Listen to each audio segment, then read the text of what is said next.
They went to Capernaum, and when the Sabbath came, Jesus went into the synagogue and began to teach. The people were amazed at his teaching, because he taught them as one who had authority, not as the teachers of the law. Just then a man in the synagogue who was possessed by an impure spirit cried out, "What do you want with us, Jesus of Nazareth? Have you come to destroy us? I know who you are, the Holy One of God."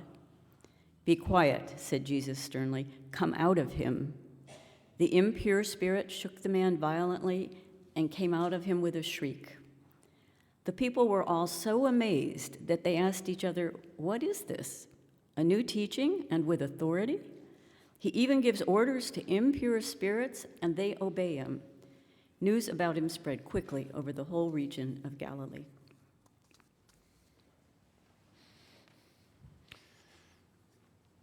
Something a little different this morning, friends. I don't do it lightly, but a few times a year I want to take this preaching moment and instead have a conversation involving you. You'll find some questions in your bulletin that I'll be asking you to reflect upon and to share both at this microphone, and at the wireless mic that I'll set up here in the center. It's a shame not to preach much on this text. It's such a great text. We're just this side of the baptism, and the first story we have is Jesus in the synagogue. The first story we have is of Jesus' dramatic break with tradition, not just giving gentle guidance, but casting out a demon. The first story we have is the congregation saying, "Who is this? He's not like the senior pastors. He teaches with authority. He really knows what's going on." In this case, you're Jesus in this scenario. Coming, as I suggested in the call to worship, to cast out any fear, any spirits of resistance. It's a new season in our life. I am only the record keeper. I am only the scribe with no authority. I am the one who takes notes on what you're going to say. This Saturday, I get to meet with our Western Conference, the UCC Conference, which is, I don't know how many churches, 50, 80 churches somewhere, Boise, Oregon, Washington, Northern California, I think. I get to meet with their committee on ministry. They want to talk to me because I'm new to the party. They want to talk to me because I'm not UCC, I'm Presbyterian. I know they have some questions. And they want to have questions about you all and what we're doing together. So I'm sure they'll be asking me some questions about how far along we are, any sense of timeline. I'm looking forward to that conversation as we get going in a new chapter, and especially today with a really integral piece of listening that you're paying me to do. In the Denver Presbytery, think 45 Presbyterian churches, we also have a committee on ministry. That committee on ministry is charged with this small committee, some in charge of making sure pastors are getting paid well, someone else in charge of if there's conflict and a council and a pastor are in crisis to intervene, some in charge of if there's property questions, how to do all sorts of reasons. And some person in charge of transitions. When you're a Presbyterian church in Denver area, when your pastor resigns, graduates, retires, you're in between, I get the first call. And I come back to the committee on ministry to say, hey, here's a congregation that's going to be saying goodbye to a pastor, that's going to be looking for an interim solution, and then in a process of finding a new pastor. I'm Mr. Transitions for Denver Presbytery. And so I get to see a lot of different churches at different stages in this really fascinating time of our life together at Chuck as well. So one thing I need us to do is to listen. And as you share today, there's some people listening in. By the way, there's people listening online. You have on your stream the capacity to type a comment in. And if you want to type that in, it's delayed by 10 or 15 seconds, I suspect. But we'll have someone shouting in the back and reading your comments as well.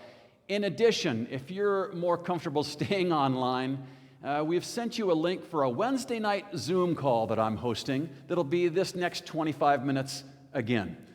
Or if today you don't get a chance to take part or you're too shy to speak up in a large room, come to our Zoom call Wednesday night to look at some of these questions. Also listening in is your search committee, because that's where this is really headed. Your pastor search committee needs to know the answer to these questions from us so that they can properly, in the coming months, fill in what is Chuck like? What's our ministry been like? What do we wish it were like? All that stuff. The only difference is they don't know the committee yet. You are here significantly, or you're here significantly, and you've got an opportunity, especially if these questions pique your interest at all.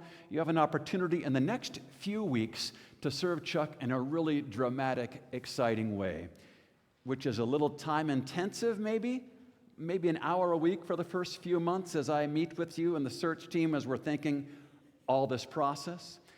Maybe in the summer a little more than that as we start to read, I'll bow out by then, as you start to read dossiers and filter down and spend some time watching videos online of preachers, and in the fall when eventually or winter, when there's someone you bring in to interview. It's a long process. Talk to Katie, talk to Steve, talk to some folks who just went through it last year to call me here. This is a big ask. It's a great opportunity.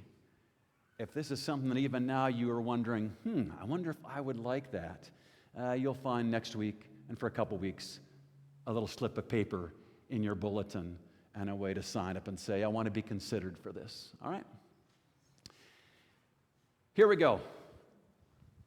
I've got a felt pen. We got some questions. You've got access to a pulpit mic. You've got access to a wireless mic here.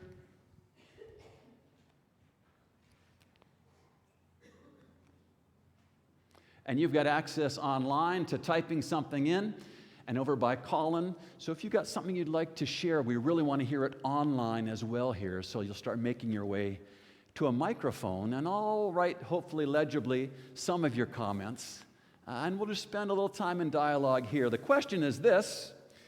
This comes from our National Presbyterian collection of how to help direct a search committee.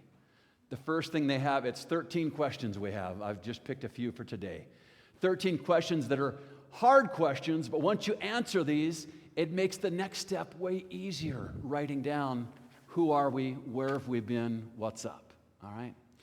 Describe the culture of your congregation, and how is your congregation different from churches or other denominations in your neighborhood? What is it, friends? What is it about Cedar Hills you'd like to suggest? Come to a microphone if you would, and I'll call on you, and we'll listen to what you have to say. What is it different about Chuck? I think that this church welcomes diversity. When I lived in Seaside, I went to a so-called general church, and the guy at the door said, "Who are you? Why are you here?" And I was a teenager, and I thought, what is that his business? And I walked away and never attended church again there. So we welcome diversity, which is a key piece when you're a first-time visitor or maybe anywhere along the lines. Thank you. Thank you very much, Ginny. What is it about Chuck? Come to a microphone, let's hear what you have to say, or online, type something out and someone now wave at me. Ann? Yeah, we're open and affirming, which not all churches are.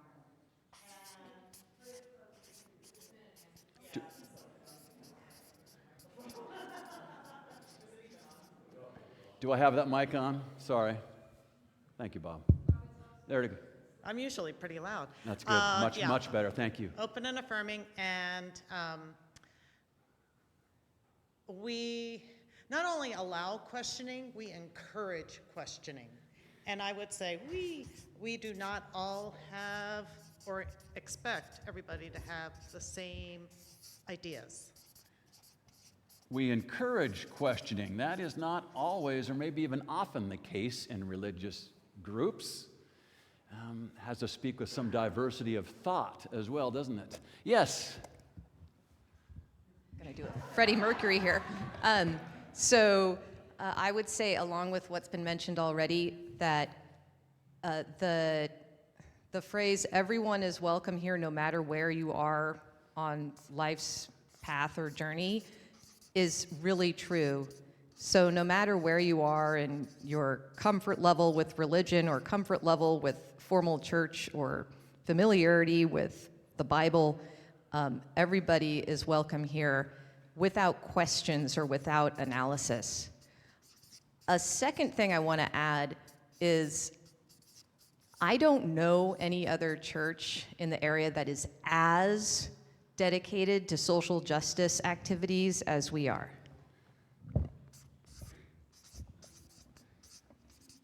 That's wonderful. We know a lot of churches are. Your point is that maybe there's no one quite as dedicated to social justice activities as Chuck.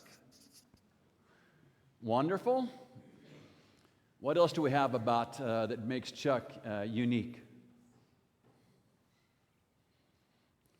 So I don't know if it's on. Is it on? Okay. Strong lay leadership and a foundation and commitment level that is, I think, higher than most congregations. Partly that, I think, is because of history, and there's been a lot of strong leadership in the past that has, helped build the next generation of that leadership. Strong lay leadership and a high commitment level. I'm going to take the mic to Jen. Oh, great.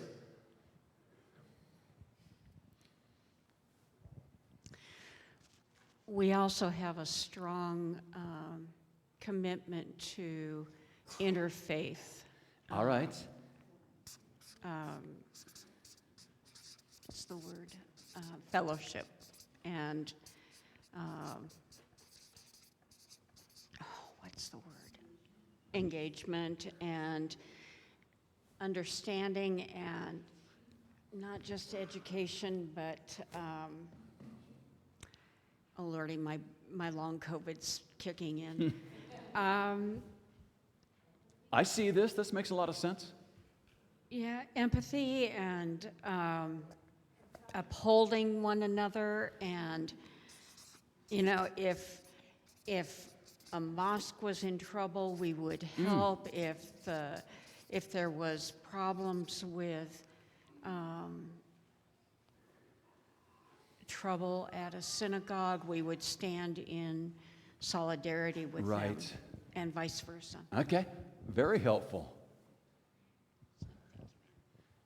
This is great. I'm of course reading this as were I a candidate, because I read a lot of these applications before, and whoever your called pastor in a year and a half is, they're going to look at stuff like this and think either wow, or they'll think something different, which is really helpful.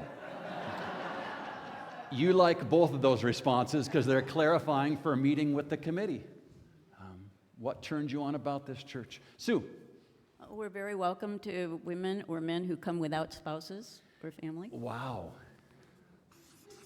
That's a key piece. Welcoming whether we're spouse or not.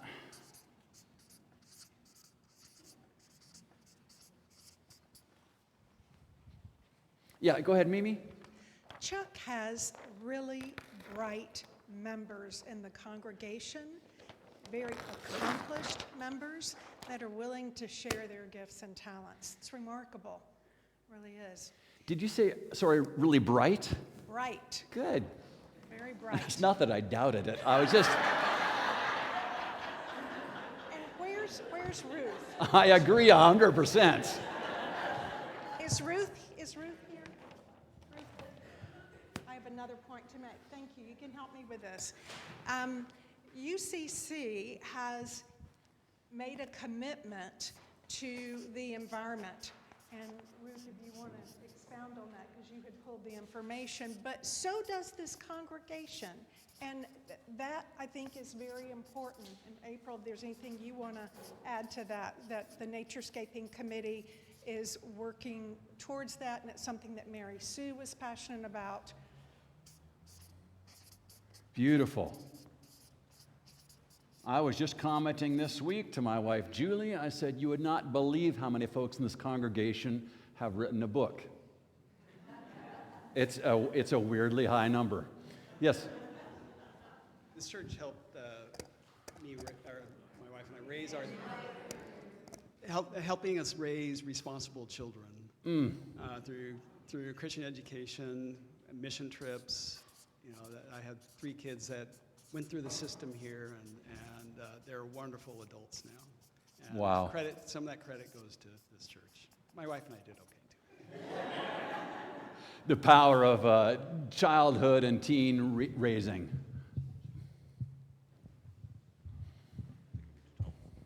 What do you got, Nell?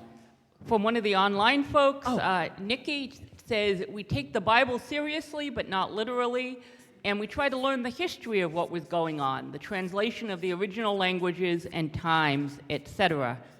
And then my comment adding on to that is looking for deeper questions, not just the obvious answer with our current assumptions. Beautiful. Thank you so much, Nikki. Yes? This might have been said, but really non-judgmental about other faiths and welcoming of other faiths. You know, Mary Sue used to say, many paths, one mountain. And she was really, that was envisioned, or that was realized when we did a baptism for our kids, and we integrated our Native American traditions in with our Christian values. Wow, beautiful. Again, a little different color in what we said before about interfaith and diversity theologically. Yes? Am I allowed to say something? We allow this from you, Colin, we do. This congregation has a curiosity for and a faith in an equitable process and an empathy and commitment to staff and worship leadership and their joys and their sorrows. And musically speaking, a curiosity and trust in new styles of worship and music, and thankfully, a very discerning and eclectic taste. All right, I can do the last part. I need help discerning an eclectic taste. Tell me more on the front end, Colin, about the justice or equitable process. Especially for staff and leadership to understand where they're at. Oh, okay.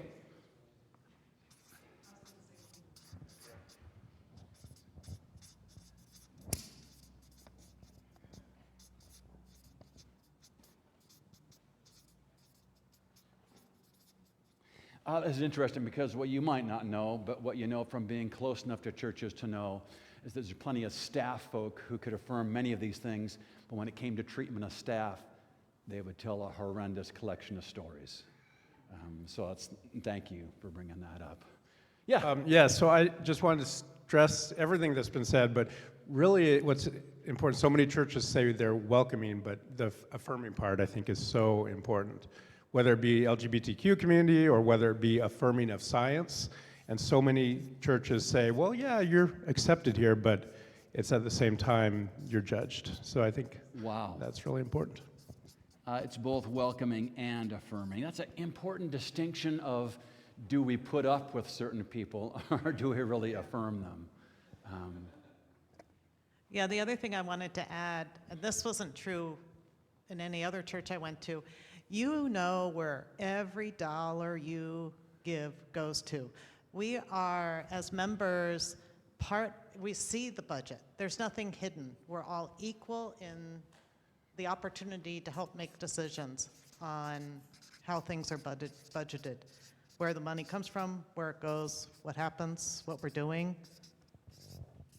I think Beautiful. That's huge.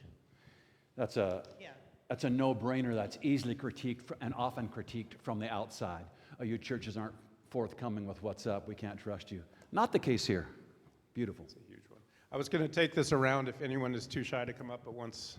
And we're probably almost ready to move on to one. We don't need to get through all these, by the way.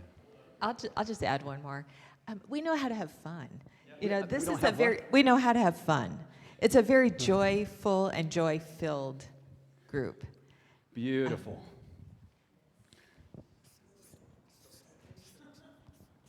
I take fun very, very seriously. I do. Someone once told me joy is the surest sign of the presence of the Lord, and I watch for it and listen for it. Everything we do, absolutely. Yes? This congregation has a real commitment to caring for each other, too, I think. Every time somebody's in need, people step up. Beautiful. All right. Let's move on to another question. Oh, this is a two-part question. You can choose which one you'd rather answer. Why do people join your congregation, which might be related to, how come people don't join your congregation? And we don't have to post these unless someone's having fun doing that. I can hand these to council, and thank you, Linda. Just waiting for the scribe to unroll his scroll.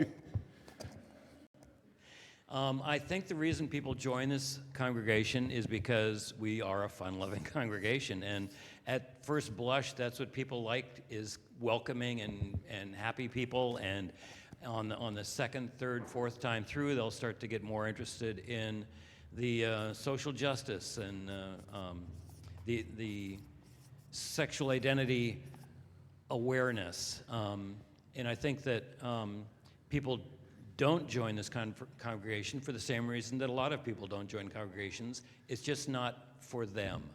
And we are welcoming, and we are also realizing that people are welcome to their own opinions, and if their opinions don't match with what we have here, they're certainly welcome to not be here on their own. I mean, it's their choice, not ours.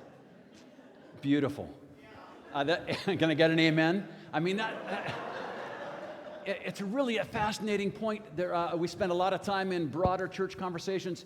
If you're a church who's committed to being all things for all people, it goes really poorly. It goes diffusely and uninterestingly. You're willing to say, no, actually, we are willing to set some things about what we're targeting, and that will necessarily exclude some folks. Yes, yes, beautiful. And I love this sense that for everyone, the first issue is not theological. The first issue, what's my experience here? Am I seen? Am I cared for, loved? Beautiful. All right. To add to what Bob was talking about, why people do not join the church, this is actually something that I really appreciate about Chuck, because they don't have to. So for whatever reason, somebody might be unwilling or reluctant or not confident in becoming a church member, they can still attend for decades. I'm thinking about Anna Tong. Now we're doing names? Sorry, she's not here. She's on the other side of the country now. Hi, Anna. But myself included, one of the reasons people don't join is because they are allowed to be part of the community without having to do whatever it is that they don't feel like doing. Beautiful. Beautiful. Don't have to join and yet can still feel part of the community. Yes? So I was going to say, partially as someone who's lived in the Deep South in Texas, that by contrast, I think you've heard an emphasis on works over belief. And I think that's something that may or may not be something people are looking for in a church. Boy, I need a little more from you. Tell me again about works and where you think Chuck falls on works versus belief. I think there's a much stronger emphasis on doing good works, and I think you see that in the dedication to things like social justice, the environment, things like that you heard described, compared to kind of like Anne was saying, rather than having the emphasis on a particular belief system or a lot of emphasis on, accepting your personal savior, things like that. Beautiful. The baby agrees. I saw the wave of the hand. Yeah. I'll focus on the not. I think that possibly the reason why people don't join is they do not know what a gem of a church we are. We don't invite people enough. They just maybe group us in with what a whole lot of other churches are, and they think, oh, Christian church, and they're turned off by the lack of welcoming of most other churches. That's my thinking, is that they just don't know. We're not inviting people enough to join us. I was just having a conversation this week as people find their way to me and say, yes, even though he's the interim, we should probably have a new member class at some point in the future. And so it's a great question of whether our open allowance, now you don't have to join, also certainly manifests itself as, oh, no one got asked to join. What a surprise, no one joined. Yes? This is what happens when there's an open mic. In contrast, I'm not sure that this fits in with this particular question, but it's kind of in response to what was just said. We have this goofy electric sign out on the corner.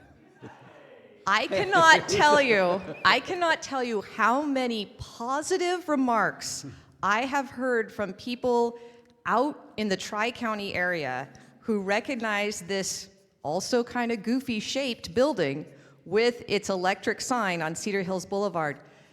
Our messages are deeply appreciated by people who are not Christian, who either follow a different faith or don't consider themselves religious.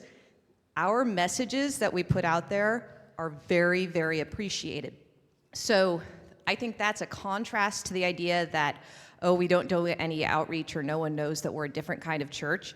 I actually think everyone knows this church is a different kind of church. Beautiful, beautiful. Colin? I want to affirm what both Karens were saying as well. Yes, whenever I tell people that I'm the music person here, everyone's like, oh, you're the cool church with all those fun signs. And I do want to affirm that as well as give a huge round of applause for the people who do our social media and do the website. I've had many people say they joined just because of how friendly the website looks and how affirming the website looks. On a meta question that probably doesn't pertain to us and much more socioeconomic, I know that a lot of people just have barriers and boundaries come to church just based on burnout, on class, on not being able to afford the time in the morning, and specifically our time, which follows for a lot of the younger generation after Saturday night. So I've always recommended, like, what if we had church on a Wednesday morning or Tuesday morning, or we spread that. So I think there's a lot of stuff outside of our boundaries as well too, but I'm speaking for the younger generation and the younger parents that I talk to. They're just burned out, and I think that's more of a societal thing. Beautiful. There's a number of dozens of books over the last 20, 30 years about the socioeconomic changes that are on our families, force them to work more Fridays and Saturdays and even Sundays, or if not Sundays, Sundays is the only weekend they got. So here we are reaping the benefits of that. Yes? So I think what we do fairly strongly is a very multicultural stuff. We've got a very strong youth and child stuff. I mean, there was like 15 kids up there today. So, and we've got a very strong adult ed and daytime Bible studies and things for the people that don't work. We've also got a fairly strong, there's enough people here that you can kind of hang out just a little bit after church and do the things if you can afford that amount of time. So we've got options, and nobody's going to hit all of them. But you've got options for, if you can do the kid stuff, great. You can do the Friday night parents' night out. If you can do the adult ed after church, great. There's options there for kind of hitting anybody where they are. Beautiful. Thank you. Can I add some online comments? Yes, please. One of the comments are, the sign brought me in, and also that Chuck was so clearly, proudly open and affirming. All right. And in the not category, why people aren't here, it's hard for a church, even like us, to break through the noise of what's going on right now in the U.S. Wow.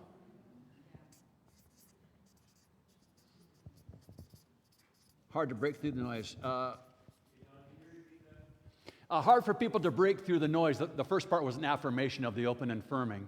The second part is not unrelated. It's just there's so much going on, it's hard to break through the noise and let people know we're here or what we're about. Yes? We've continued to have online church after the pandemic. And I know for myself and probably a lot of you out there, it's been really important. And we've also been able, it's not as much about we've been able to keep people who have moved away or have not able to be, or some of those people, maybe even we can encourage them, those people who have Saturday nights that are tough or have a hard time getting here on a Sunday. I think the online church is really important to a lot of us. All right. I'm going to move us on if I Wait. can. Yes. In terms of welcoming, one of the things that several of us, and I think maybe most of us do, is we make sure we talk to people we know who are new. Oh. We make sure that that happens.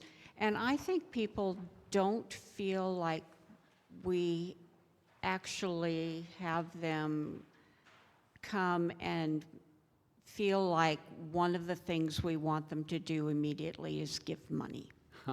All right. That their time here is gift enough. Beautiful. If they're new. Or any of us, your time here is gift enough is something that was said for a long time, and I think most of us know that.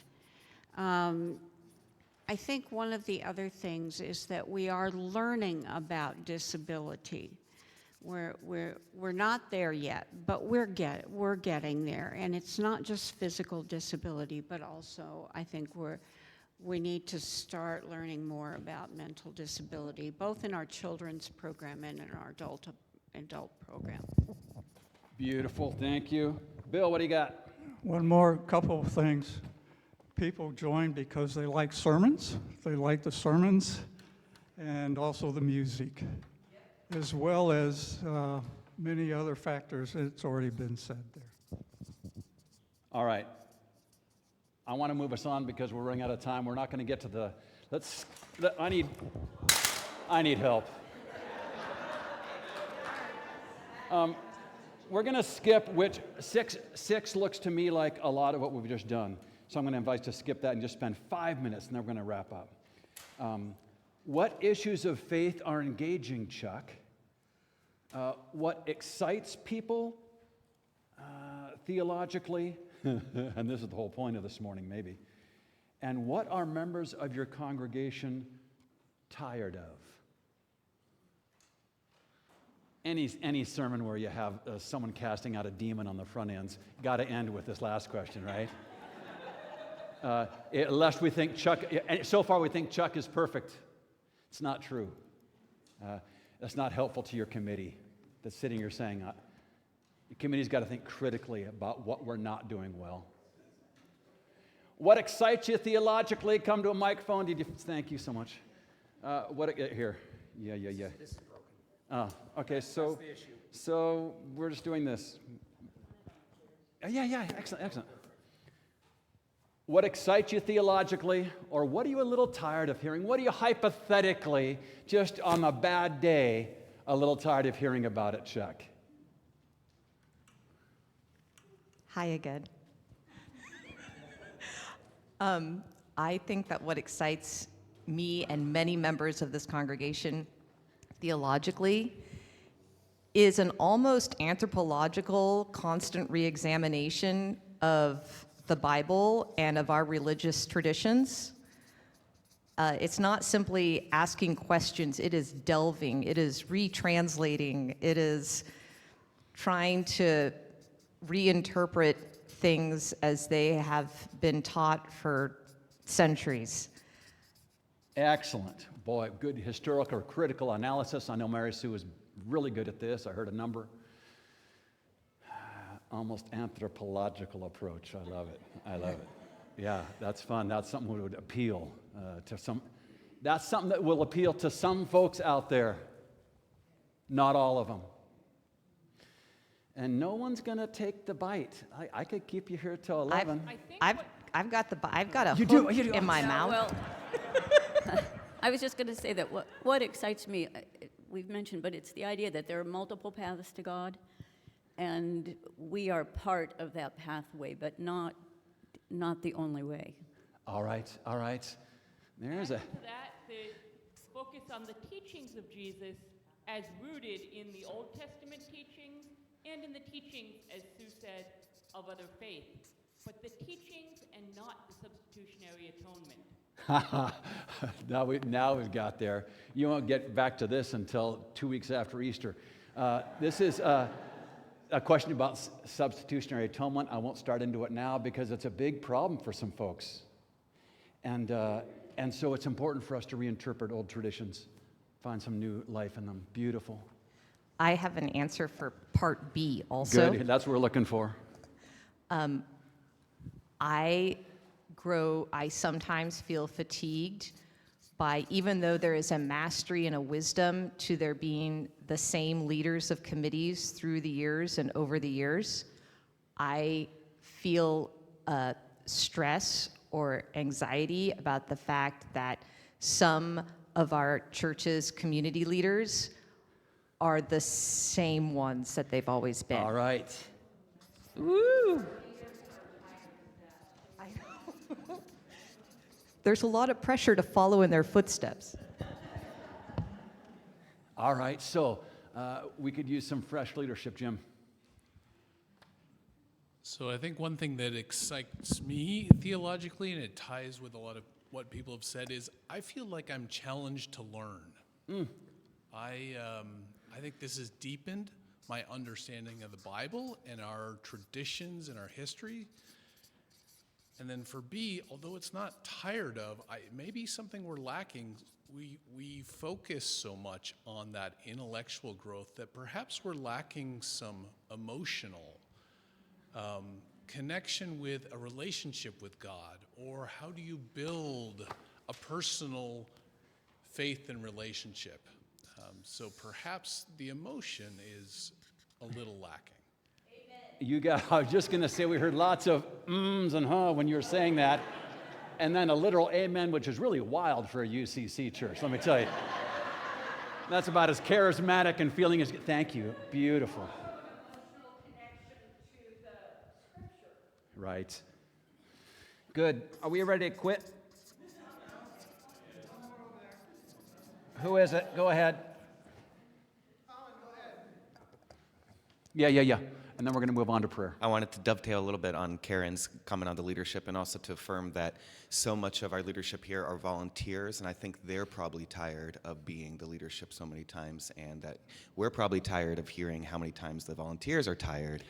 So just something to think about. Ongoing, a real important concern that even the team that called me brought up quickly about fatigue and leadership. Last one, right here. I think this is the first time I've had to actually lift the microphone to speak into it. Thank you.